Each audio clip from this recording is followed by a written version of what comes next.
Panginoon, alagaan mo ang aking pamilya.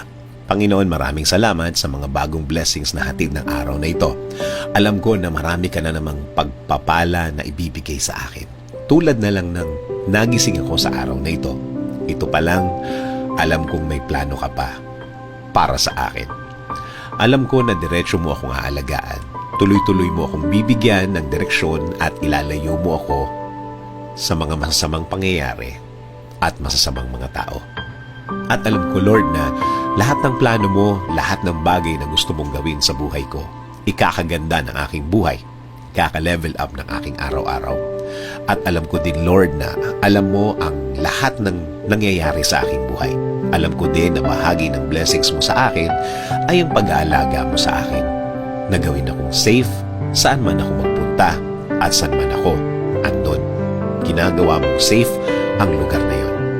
At alam ko, Lord, na since ikaw ang nangunguna ng aking buhay, alam kong patuloy mo akong i-guide sa mga darating na araw at panahon at sa lahat ng aking gagawin sa mga susunod na araw, linggo at mga taon na darating sa aking buhay. Kaya ngayon, Lord, kasama po ng aking dasal na ito na alagaan at protektahan mo din ang aking pamilya, Lord. I-bless mo sila sa lahat ng kanilang gagawin at pupuntahan.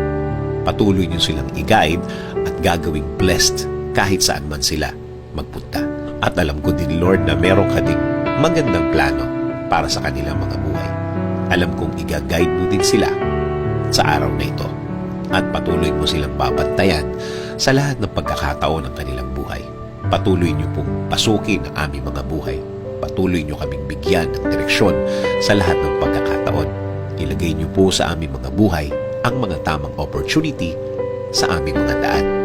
Bigyan niyo din po kami ng guidance sa lahat ng aming gagawin sa araw na ito at sa mga susunod. Mga gagawin na nakaayon sa inyong plano, Lord, para maging pleasing po sa inyo ang aming buhay. Gawin niyo rin pong ligtas ang mga biyahe na gagawin namin sa araw na ito. Ilayo niyo po kami sa mga masasamang pangyayari na pwede naming ikapahamak. Ilayo niyo rin po kami sa mga taong gumagawa at nagpaplano palagi ng masama sa kanilang mga kapwa. Huwag niyo pong hayaan na matupad ang masamang nasa isip nila. Lord, kayo na din po ang bahala sa aming bayan. Ilayo niyo ang aming bayan sa kahit na anumang sakuna. Paularin niyo po ang bansang Pilipinas at lagi niyo pong gawing safe ang lahat ng Pilipino sa mundo. In Jesus' name I pray. Amen. Sabi nga sa Psalms 32:8, I will instruct you and teach you in the way you should go. I will counsel you with my loving eye on you.